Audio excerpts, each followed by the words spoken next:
নমস্কার সবাইকে, আমি শিমলা। তোমরা দেখছো শিমলা ওয়াইটি নতুন আর একটা ভিডিওতে তোমাদের অনেক অনেক ভালোবাসা। শোনো, ভিডিও বলতে কি, এখন আমার শরীরটা হয়ে গেছে এমন যে আমার কোনো কিছুই ভালো লাগে না। কাজ করা তো দূরে থাক, আমি যদি খাবার খাই তাহলে হচ্ছে আমার বুকের পাঁজরে ব্যথা করে। আমার যখন মেয়েটা পেটে ছিল তখন আমার খানিকটা এমন লাগতো, এই আমি খাবার দাবার খাওয়ার পরে হচ্ছে কি আমার এই বুকের পাঁজরে, মানে বুকের যে খাঁচা আছে, খাঁচার নিচে একেবারে নিচের অংশটা খুব ব্যথা করতো। মানে অস্বস্তি ফিল, মানে ব্যথা বলতে কি কেমন যেন একটা অনুভব, এটা বলে বোঝাতে পারবো না। যারা অনুভব করেছে কোনো দিন তারা বুঝবে, আর যারা না করেছে তারা বুঝবে না। যাই হোক, গতকালকে বাসায় এসেছি, আমি এখনো দৌড়াদৌড়ি করতে পারি না, যেটা সত্যি কথা। কিন্তু তারপরেও আমার ননদ এসেছিল ঢাকা থেকে, তো ওকে নিয়ে আমি বাড়িতে গিয়েছিলাম। বাড়িতে কেউ তো থাকে না, ও বাড়িতে যাবে, কার কাছে থাকবে? আছে আমার বাড়িতে, আমার যা আছে, আমার ভাসুর আছে, ওদের কাছেও মানে থাকতে পারে। কিন্তু আমার যা হচ্ছে চাকরি করে, আর ভাসুর হচ্ছে আমার দোকানে থাকে। তো ও একা একা, এই জন্য হচ্ছে ওর সঙ্গে কষ্ট হলেও আমি গিয়েছিলাম। ওইখান থেকে এসে আমার প্রচণ্ড কষ্ট হয়ে গিয়েছে। আমি যে বাসায় এসে ঠিক মতন ভিডিও বানাবো, করব, দেব, কিন্তু আমার আসলে হয়ে ওঠে না।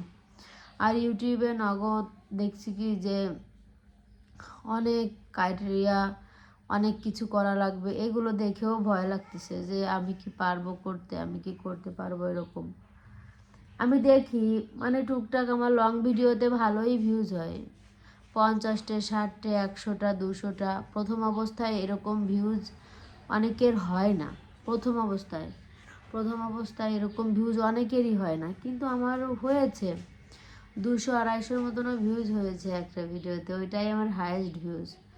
কিন্তু আমার ভিডিও কেউ দেখে না, হয়তো বা নিচে দেখে যে আমার ভিডিওতে অনেক কম ভিউজ, এই জন্য হয়তো বা কেউ দেখে না।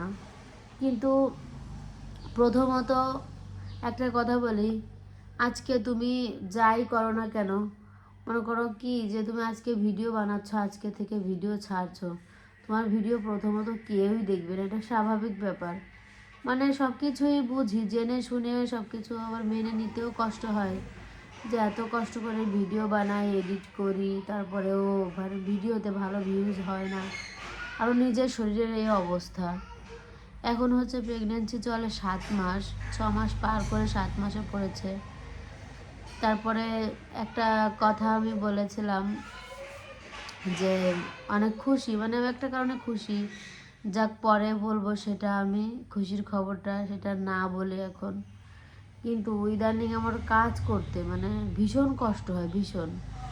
আমি ওই যে মনে করো কি যে বসে থাকবো, বসে পড়ে কাজ 10-15 মিনিট করতে পারছি, উঠে দাঁড়াবো, উঠে দাঁড়িয়ে আর 10-15 মিনিট করতে পারছি, কিন্তু একটা না আমি কোনোভাবে কাজ করতে পারি না, একটা না আমি শুয়েও থাকতে পারি না। আমি যদি একটু বেশি পরিমাণে খাবার খাই তারপরেও হচ্ছে আমার এই পাঁজরে খুব ব্যথা করে, খুব ব্যথা করে।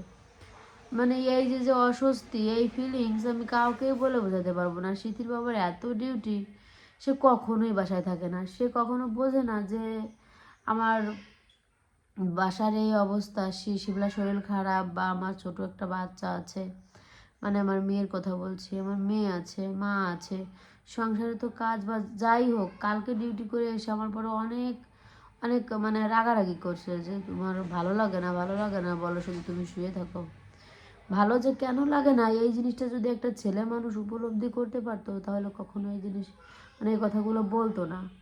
যাই হোক, আমি কি বলবো, সকালবেলা হচ্ছে কি কালকে আমি বাসায় আসি, বাসায় এসে দেখি কি আমার রেশন এনেছে, আর আমি 2 দিন বাসায় ছিলাম না। পিঁপড়া, তারপরে হচ্ছে তেলাপোকা পায়খানা করে রেখেছে, ফ্লোরটা একেবারে অগোছালো, আর ফ্লোরে মানে শুধু পিঁপড়ার পায়খানা আর হচ্ছে তেলাপোকার পায়খানা, মানে বিচ্ছিরি অবস্থা।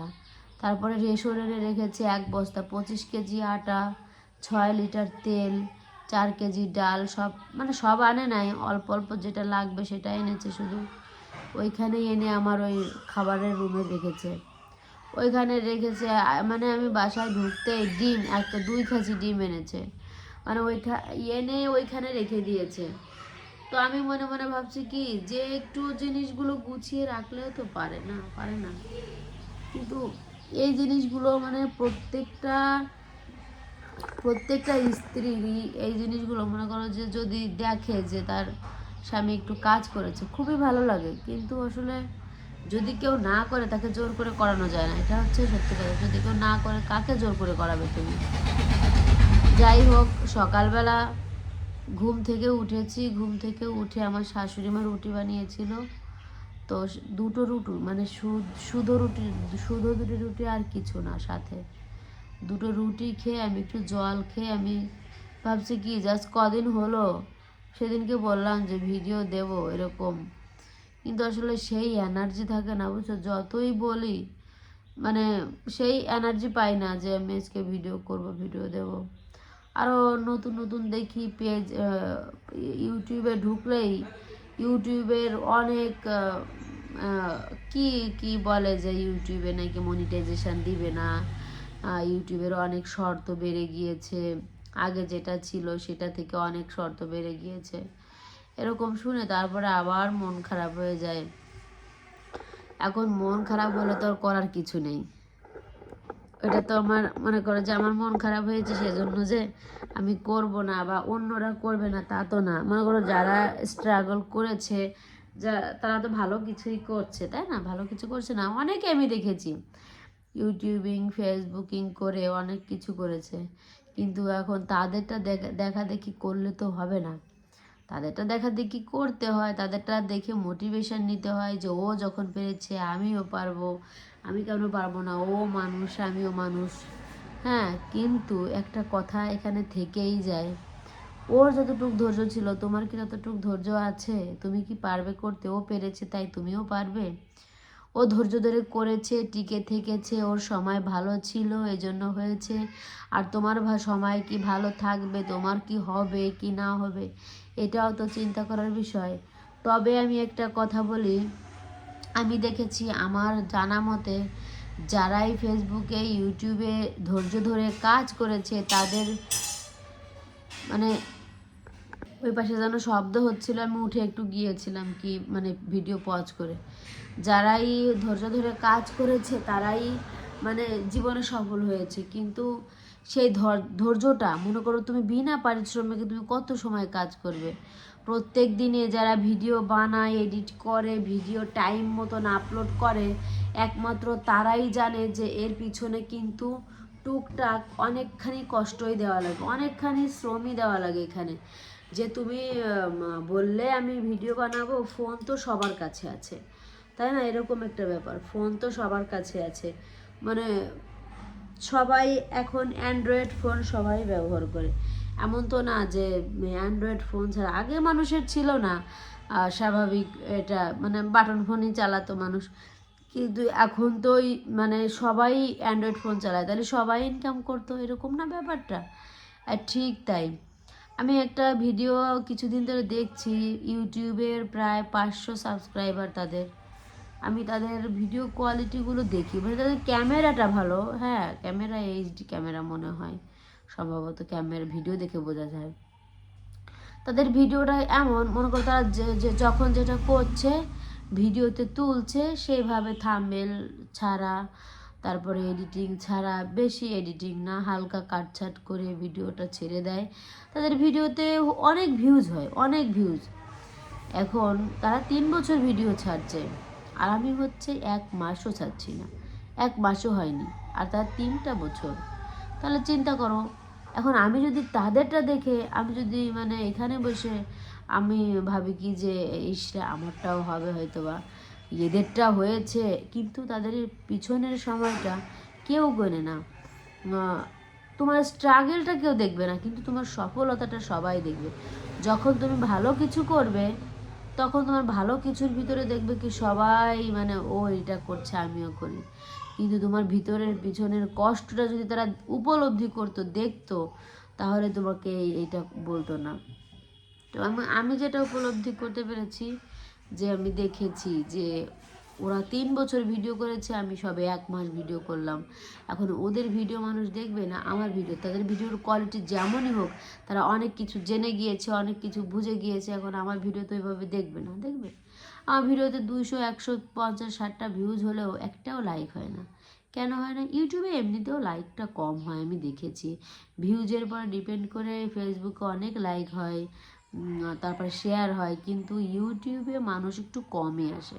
সচরাচর বেশিরভাগ মানুষ ফেসবুকে ইনস্টাগ্রামেই থাকে, আর বেশি মানুষ সময় পজ করে হচ্ছে টিকটকে। কিন্তু টিকটকে কোনো বেনিফিট নাই। টিকটকে ইনকাম করলে মানে একটা ভিডিও ছাড়লে ইনকাম হয় না ওইভাবে, হয়তো বা কোনো কিছু প্রমোট করলে টরলে হয়, কিন্তু এমনি আদার্স বাংলাদেশে ইনকাম নেই। কিন্তু সবাই দিন শেষে একটা ইসের পরে আসে যে আমি একটা ইনকাম করব এখান থেকে, আমার একটা জীবন পরিচালনা করার মতন আমি হতে চাই, এরকম।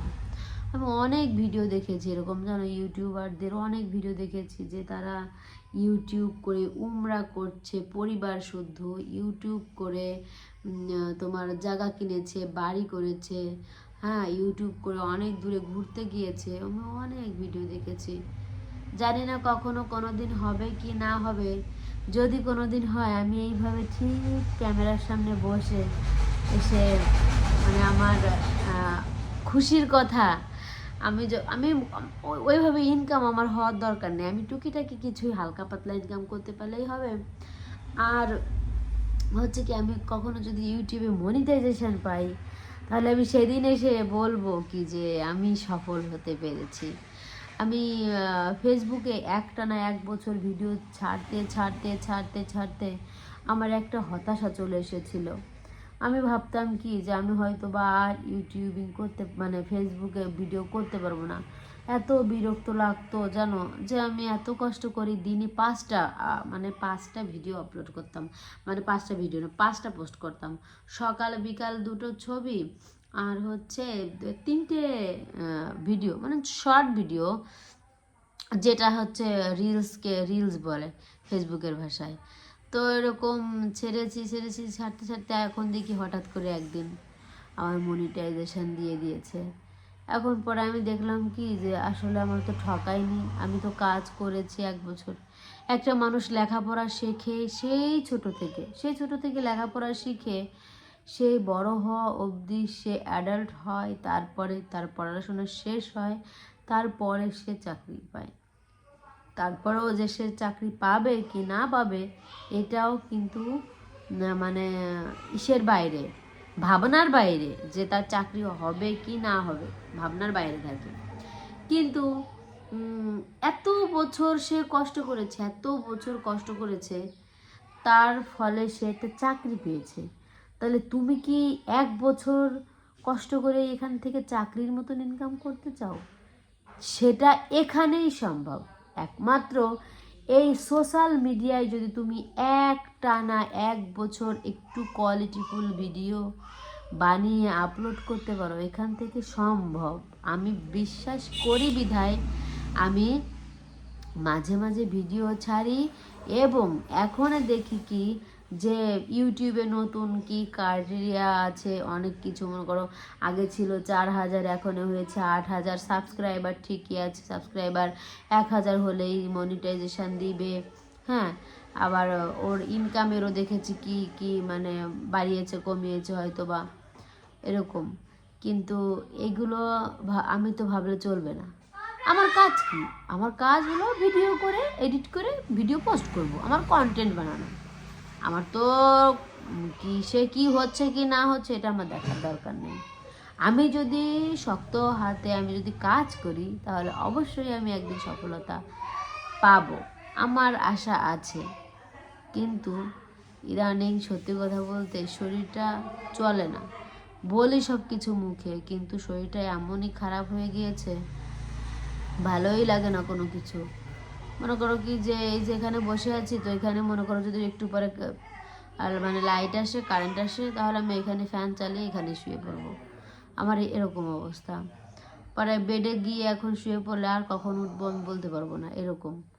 এই জন্য হচ্ছে কি, এই ক্যামেরাও ধরা হয় না বলে সব কিছু যতদিন না হয়, মানে যতদিন আমার শরীরটা ঠিক না হচ্ছে, ততদিন আমি এরকমই করব। তোমরা কিছু মনে করো না। যাই হোক, আমার চ্যানেলটা অ্যাক্টিভ থাকুক, আমি এটাই চাই। তোমরা কেউ দেখো বা না দেখো, আমি তোমাদের জোর করতে পারবো না। যদি কারো ভালো লাগে সে দেখবে, যদি কারো ভালো লাগে না সে দেখবে না। যদি কোনোদিন সফলতা পাই তবে সেদিন আমার ভিডিও সবাই দেখবে, কিন্তু সফলতা পাওয়ার আগে আমার কথা কেউই শুনবে না, এটা স্বাভাবিক ব্যাপার। তো অনেক বক বক করে ফেলেছি, অনেক বুদ্ধিমানের কথা বলে ফেলেছি। তোমাদের সবাইকে নমস্কার জানিয়ে আমি আবার ভিডিওটা এখানেই শেষ করছি। পরবর্তীতে হয়তো বা আমি আবারও বক বক নিয়ে চলে আসব। ভালো লাগলে পাশে থাকবে, এটা ছাড়া আমার বলার কিছু নেই। টাটা সবাইকে।